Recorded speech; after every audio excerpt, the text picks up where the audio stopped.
Capítulo 7. 25 de julio de 1900. La mayoría de los europeos aplaudieron cuando oyeron informes de que Beijing estaba ardiendo, que los chinos que se encontraban en su interior estaban siendo masacrados, saqueados y violados indiscriminadamente, y que todo tipo de valiosos festivales culturales estaban siendo robados y destinados a Europa. En particular, nuestro ejército imperial alemán, que estaba rechinando los dientes, también llevó a cabo Atila en grandes cantidades. Pero las fuerzas navales terrestres simplemente dispararon y mataron a todos indiscriminadamente. Se dice que se cometieron destrucción y masacres a gran escala con bayonetas y cerrojos, pero con la adición de las 20 metralletas asignadas a las fuerzas navales terrestres, se produjeron en masa los buenos chinos. Simplemente pateé la puerta del edificio, apreté el gatillo durante 2 o 3 segundos y todos los que estaban dentro se convertirían en una colmena. Es muy conveniente. Por supuesto, fue el ejército alemán el que más se volvió loco.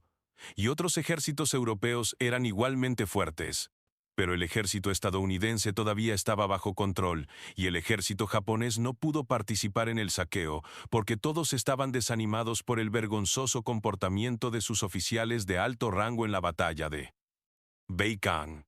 Aquí, la emperatriz viuda Cixi huyó, pero fue atrapada poco después, e incluso hubo una parte en la que dijo que ya se había abierto la mesa de negociaciones.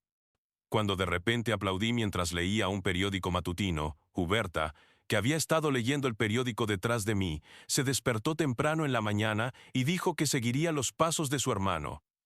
Y comenzó a llorar en estado de shock.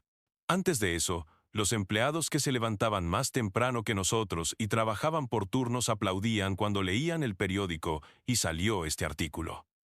Cuando vi una foto de 9 soldados de gran potencia de pie bajo la bandera de la dinastía Qing en la portada del periódico, sentí como si surgiera un patriotismo hacia el imperio alemán que nunca antes había existido.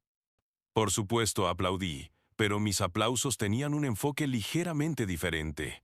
Una cosa es que las metralletas que solo había producido y traído a Europa, 30 de ellas, habían tenido un gran desempeño.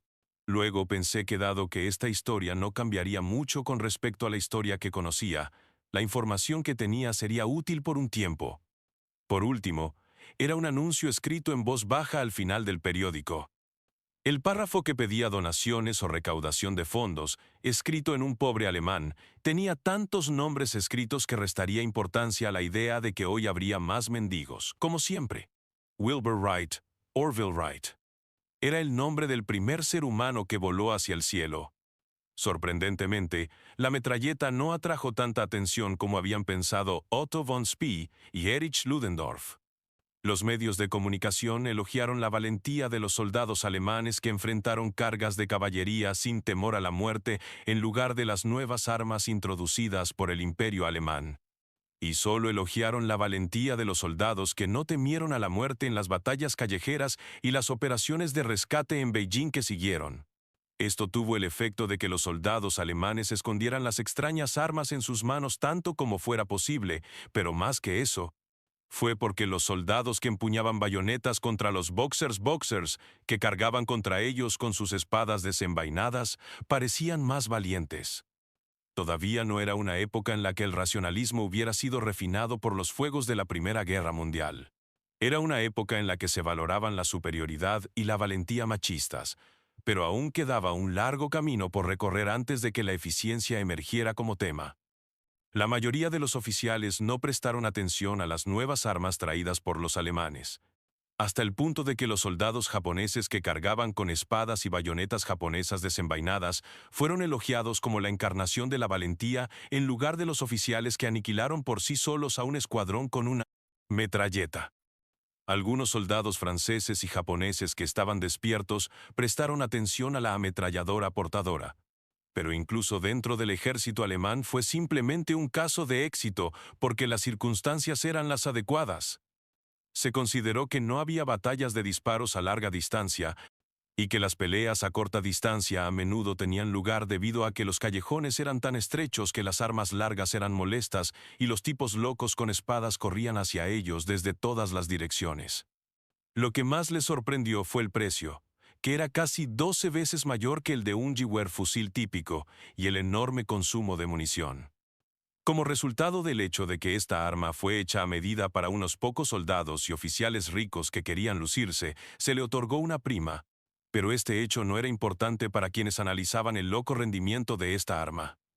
Sin embargo, en comparación con otros países, aquellos que estaban lo suficientemente despiertos como para ser llamados máquina de guerra, sabían dónde estaría activa esta arma.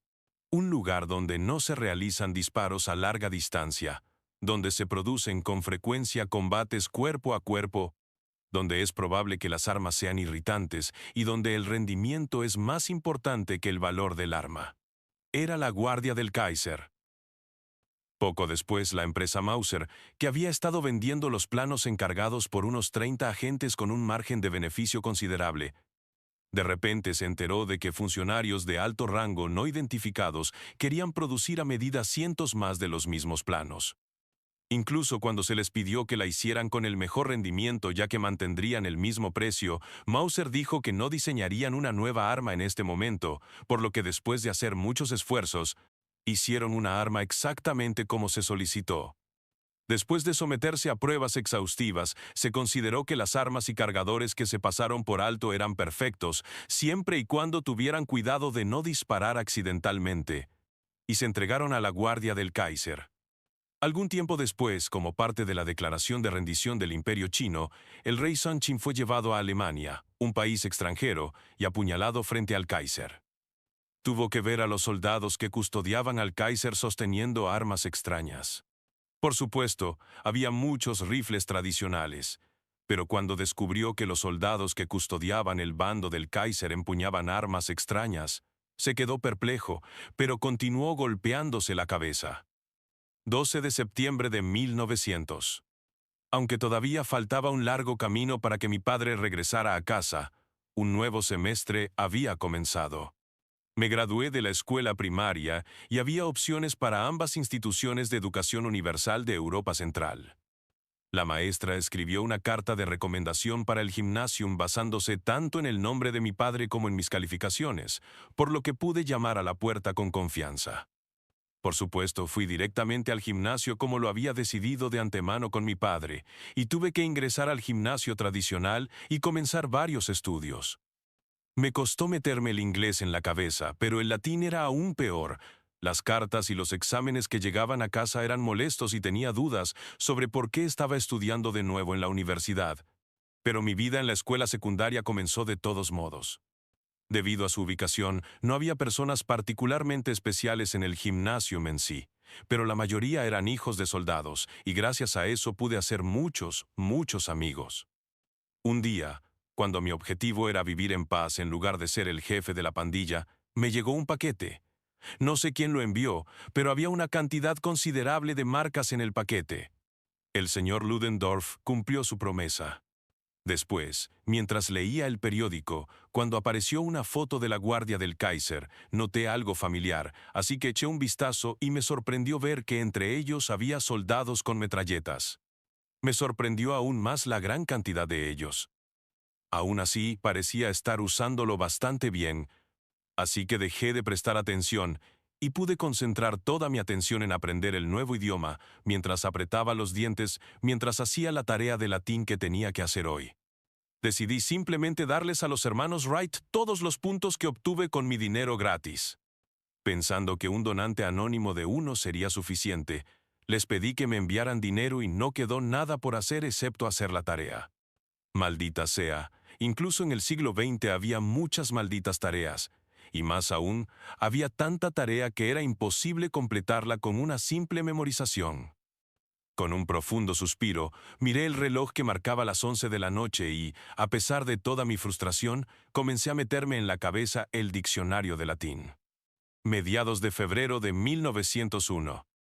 Ahora que ha pasado un año desde que me enviaron al Imperio Alemán, he aprendido cómo integrarme naturalmente en la cultura del Imperio Alemán.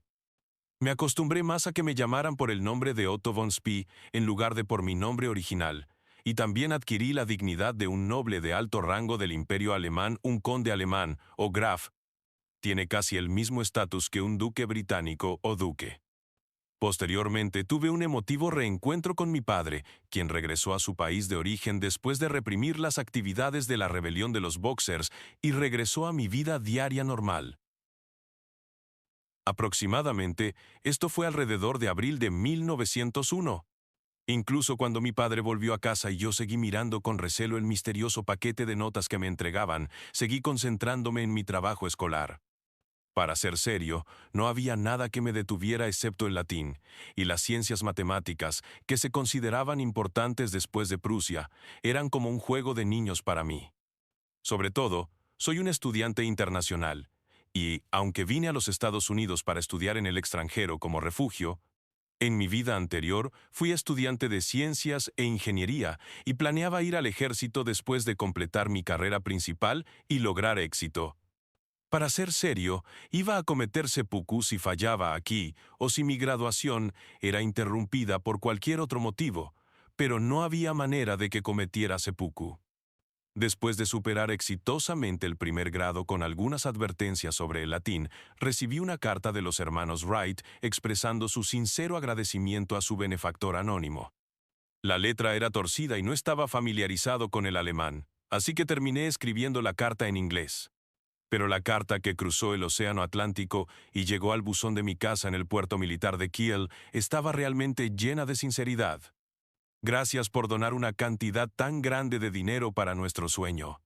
Como alguien que obtuvo una licencia de avioneta gracias a su sueño, fue una carta muy agradecida. Sin los hermanos Wright, ¿no estaríamos todavía atrapados por la gravedad?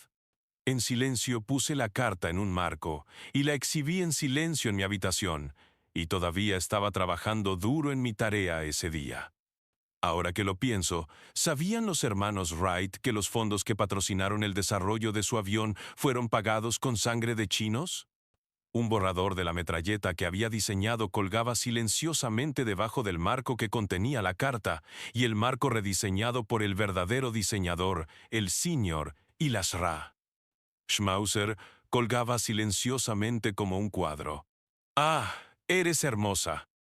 «Hermano, ¿qué es esa carta?»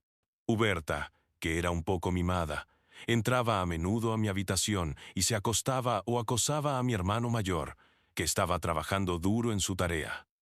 Gracias a eso, no podía acostarme en la suave cama y siempre era de Huberta, pero siempre era agradable tener a alguien con quien hablar al terminar una tarea aparentemente desesperada. Mientras mi hermano menor Heinrich se esforzaba en interminables tareas, Huberta, que tenía una mente rápida y todavía era joven, podía matar el tiempo jugando tranquilamente conmigo.